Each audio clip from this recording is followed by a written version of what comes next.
안녕하세요. 누구나 쉽게 배워보는 부동산 투자 방법을 소개해드릴 정소리라고 합니다. 지금 부동산 투자 포트폴리오에 대해서 알아보려고 하는데 우리가 좀 투자는 어떻게 해야 되는 건가, 또는 부동산 투자에 대해서 어떤 방법으로 나아갈 것인가, 그런 부분 좀 알아보려고 합니다. 보통 이제 보시는 분들께서는 기본적으로 투자하면 좀 막막하거나, 또는 투자했다가 실패하거나, 또는 투자하는데 재미가 없었던 경우가 많습니다. 물론 뭐 여러 가지 뭐 요소들이 있고 환경들이 있겠지만 기본적으로 계획 없이 무분별하게 투자하시는 분들이 많기 때문에 이런 부분에 대해서 알아보고 구체적으로 한번 짚어가보고자 합니다. 자, 가장 중요한 것은 부동산 포트폴리오 구상하기 방법입니다. 실질적으로 많은 분들이 투자를 할 때 계획 없이 묻지마 투자하는 경우가 많습니다. 기본적으로 우리가 여행을 가려고 해도 계획을 짜고선 어디 지역을 갈 것인가 구상을 해서 놀러 가는 거랑, 또는 그냥 아무 생각 없이 그냥 한번 더 놀러 가볼까 해서 놀러 가는 거랑 당연히 보는 것도 다르고 나중에 남는 것도 다를 겁니다. 마찬가지로 부동산 투자 같은 경우에는 우리가 1,000원, 2,000원 그런 뭐 적은 돈을 투자하는 것이 아니고 우리가 그동안 일해서 갖고 왔던 그 자산을 갖고 투자하기 때문에 신중하게 접근해야 되는 부분이 있기 때문에 이렇게 명확하게 좀 구성해야 되는 부분이 있는데, 그거에 대해서 한번 좀 구체적으로 좀 알아보도록 하겠습니다. 자, 첫 번째 중요한 거는 부동산 계획은 좀 명확하게 투자를 해야 된다. 가장 큰 포인트가 되겠습니다.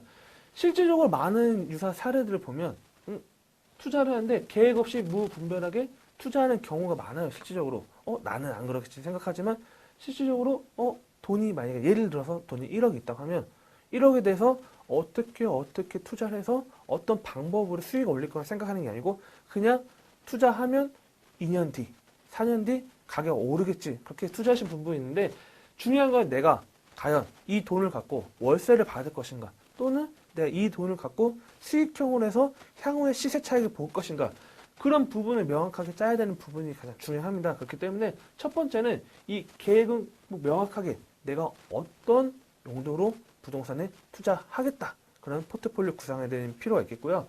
두 번째는 당연히 안전적인 투자는 필수입니다.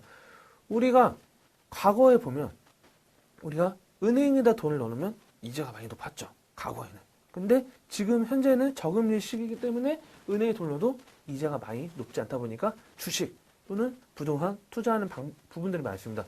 물론 투자를 할 때 처음에는 걱정되기도 하고 불안하게 하니까 작은 돈으로 좀 안정적으로 투자하시는 분들이 있는데, 어느 정도 재미가 있다고 하면 좀 공격적으로 투자하시는 분들이 많아요. 실질적으로 제 주위에 좀 상담하시는 분들이나 또는 좀 고민을 말씀하시는 분들 보시면 이 감당할 수 있는 범위에 투자를 해야 되는데 넘쳐서 투자하시는 분들이 많습니다. 실질적으로 내가 투자할 수 있는 돈은 2억밖에 안 돼요. 하지만 주위에 부동산을 돈 버는 다른 이야기를 많이 듣다 보니까 무리하게 대출을 이용해서 2년 뒤, 4년 뒤에 무조건 부동산 값이 오를 거다, 그렇게 해서 투자하시는 분들이 많은데, 실질적으로 이런 걸 계획 없이 무리하게 투자했다가 뭐 역전세 또는 뭐 집값 하락 등으로 인해서 손실을 보는 부분들이 많으신 분들이 상당히 의외로 많습니다. 주위에 보시면 꼭 그렇게 손해 보신 분들이 많으실 거예요. 하지만 주위에 보면 다 돈을 벌었다는 이야기만 하지 뭐 손실 봤다, 손해 봤단 말은 잘 안 하려고 하죠. 부끄러우니까. 실질적으로 그런 부분이 있기 때문에 지금 꼭 안정적인 투자는 필수다. 내가 감당할 수 있는 범위 안에서 대출을 받는다 해도 내가 어떤 문제가 생겼어도 대출을 갚아 나갈 수 있는 그런 범위 안에서 투자하는 부분이 필요하고, 세 번째는 투자의 금액, 기간을 꼭 정해놓고 해야 됩니다. 실질적으로 투자의 금액이라고 하는 것은 어떤 내용이냐면, 이 기간, 금액을 무시하고 투자하는 경우가 많아요. 나는 투자를 했는데 2년 뒤에 만약에 돈이 필요해요. 그 목돈을 써야 돼요. 근데 만약에 시간이 오래 걸리면, 예를 들어서 뭐 재건축이나 재개발 그런 거에 투자해서 나중에 돈 회수도 하기도 쉽지도 않고 손실 보는 경우도 있기 때문에 이런 부분들 꼭 세 가지 꼭 체크하셔서, 물론 더 구체적으로 체크하시고 또 포트폴리오 구상하면 좋지만 이 세 가지를 꼭 명확하게 머릿속에 숙지하시고 포트폴리오를 구상하시면 좀 될 것 같습니다. 기간에 따라 투자 계획하기로 한번 알아보도록 하겠습니다. 우리가 기간에 따라 투자 계획하는 방법이라는 것은 어떤 내용이냐고 하면, 실질적으로 내가 기간, 즉 부동산 내가 투자를 갖고 어떤 기간, 1년 아닌가 또는 3년, 5년 뭐 그런 식으로 기간에 따라 좀 투자해야 되는 부분들이 있습니다. 이 기간에 따라 투자하는 방법들은 뭐 단기적 투자, 뭐 중장기적 투자로 나눠지는 부분들이 있습니다. 그런 부분들이 있는데 과연 내가 투자는 짧게 할 것인가 또는 나는 좀 중기적으로 볼 것인가 나는 좀 길게 좀 묵혀놓는다는 생각으로 투자할 것인가 이런 부분들을 좀 체크하실 필요가 있겠고 이 단기적 투자, 중장기적 투자 같은 경우에는 각각 또 유형이 다릅니다. 또 부동산 투자에 대해서 뭐 단기적 투자는 어떤 방법의 부동산 물건을 투자해야 되는 거고 또 장기적 투자 같은 경우는 아까 제가 잠깐 말씀드린 것처럼 뭐 재건축 같은 경우는 당연히 중장기적으로 투자해야 되는 부분이 있기 때문에 나는 이 기간에 따라서는 어느 정도 또 투자해야 될 것이다. 이런 식으로 포트폴리오 구상하시면 될 것 같습니다.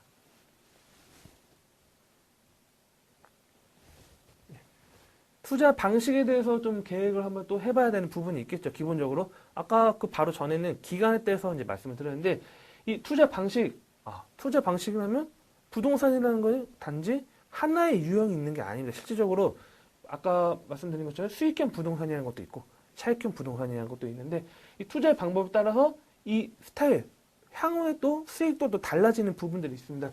실질적으로 알아본다 하면 이 투자의 방법, 차익형, 수익형 물론 여러 가지 방법들이 있어요. 투자 방법이 보면 우리 뭐 토지가 있을 수도 있고 뭐 다양한 방법들이 있는데 이 두 가지 핵심이라는 거는 어떤 내용이냐 하면 우리가 여러 가지 100가지가 뭐 여러 가지 있겠죠. 뭐 투자 방법은. 하지만 뭐 큰 틀을 보면 차익형, 수익형으로 나눠진다 보는 건데 차익형은 말 그대로 시세 차익이에요. 내가 투자를 해가지고 2년 뒤, 4년 뒤 물가 상승률을 반영했을 때 가격 상승에 따른 시세 차익을 볼 수 있는 부분이고 수익형 부동산 같은 경우는 매달 수익이 발생되는 거죠. 연금처럼. 즉 예를 들어서 내가 뭐 오피스텔을 투자를 했다. 매달 월세 뭐 60만 원씩, 80만 원씩 받는다. 그러면 80만 원씩 1년이면 뭐 돈이 크겠죠? 수익형 부동산, 말 그대로 차익형 부동산, 수익형 부동산이 있기 때문에 내가 당연히 은퇴를 했어요. 돈이 들어오는 게 뭐 국민연금 말고는 없다고 하면 당연히 수익형 부동산 투자해서 월세로 해서 좀 더 생활을 윤택하게 해야 되는 부분도 있겠고 또는 나는 좀 돈을 벌고 있는데 향후에 좀 큰 돈을, 목돈을 만들고 싶다. 그런 부분은 당연히 차익형 부동산 투자해서 향후 2년 뒤, 4년 뒤, 넓게는 10년까지 바라보고서 향후의 시세 차익을 바라볼 수 있는 부분이 있기 때문에 이 투자의 방법에 따라서 나눠지는 부분들 좀 포트폴리오에 꼭 좀 명시하셨으면 좋을 것 같습니다. 자, 지역 특징이 또 중요하겠죠. 지역 특징. 뭐 업무, 뭐 수익형, 뭐 차익형, 또 기간에 따라서 단기적, 중장기적 말씀드렸는데 이 지역 특징 같은 경우에는 업무 지역, 뭐 주거 지역 등 다양합니다. 뭐 공업 지역도 있을 수도 있고, 뭐 주거 지역 또는 뭐 상업 지역이 있을 수도 있는데 지역 특징에 따라 또 달라지는 부분들이 많습니다. 실질적으로 우리가 상가 누구나 좋아하죠. 임대 잘 나가는 상가, 상업 지역에 보통 위치한 지역들이 많습니다. 상업 지역에 투자하려면 당연히 누구나 선호하는 그런 상가 같은 경우는 월세도 잘 받는데 대신 가격이 비싸겠죠. 근데 내가 자금이 여력치 않다고 하면 이 업무 지역 투자는 쉽진 않겠죠. 또는 주거 지역인데 한 3층짜리 집인데 그중에 집 하나를 좀 투자하려고 해요. 그러면 당연히 가격이 좀 저렴하겠죠. 상대적으로 비교했을 때는. 그럴 땐 또 주거 지역 투자할 수 있는 부분이 있기 때문에 다양하게 달라지는 부분들이 많습니다. 만약에 내가 아까 그 바로 전 시간에서 그 수익형 월세를 받고 싶은 분들이면 좀 업무 지역 투자하시면 당연히 좀 더 메리트가 크겠죠. 그런 부분이 있기 때문에 지역 특징에 따라서 달라지는 부분에 맞춰서 나는 어느 지역에 어느 부분을 투자할 것인가 보시면 될 것 같습니다.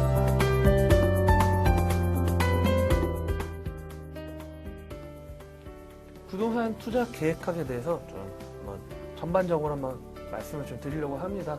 자, 투자의 금액, 기간에 따라 방법이 달라지는 부분들, 금액, 기간 중요하죠. 실제로 내가 자산이 뭐 5천만 원이 있을 수도 있고 또는 10억이 있을 수도 있죠.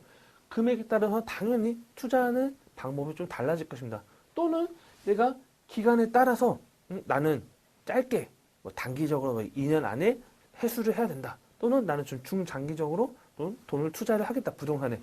그런 금액 기간에 따라서 투자 방법이 달라지는 걸로 좀 유의하실 필요가 있겠고요. 또 두 번째, 구체적으로 세 분화 나눠진다 하면 단기적, 뭐 중장기적 투자 나눠져 있는데 아까 뭐 제가 기본적으로 뭐 재건축, 재개발 1년, 2년 만에 투자하는 거는 쉽지가 않습니다. 그런 부분들은 중장기적 투자를 볼 수 있는 거고 또는 뭐 다세주택 같은 경우는 단기적 투자. 그런 부분으로 기간에 내가 과연 어떤 부분으로 어떤 금액의 기간을 맞춰서 투자할 것인가. 그런 부분도 보시면 되겠고, 방법도 중요합니다. 기본적으로 내가 월세를 받을 것인가, 수익형으로 해서 연금처럼, 또는 나는 향후에 2년 뒤, 4년 뒤 부동산 값이 올랐을 때 그 시세 차익을 좀 노려보고 부동산 투자를 할 것인가, 그런 부분도 중요하기 때문에 투자의 방법, 나는 수익형 부동산 투자를 하겠다, 또는 나는 차익형 부동산을 투자를 해보겠다, 그런 부분들로 좀 명확하게 포트폴리오 구성하실 필요가 있겠습니다. 지역 같은 경우도 좀 중요하죠. 이 기본적으로 뭐 기간, 방법, 지역, 이 지역 같은 경우는 어떤 지역 차이가 중요하다 하면 업무 지역, 뭐 주거 지역, 뭐 공업 지역이 될 수도 있는데, 업무 지역 같은 경우는 당연히 회사들이나 또는 사무실들이 많겠죠, 기본적으로.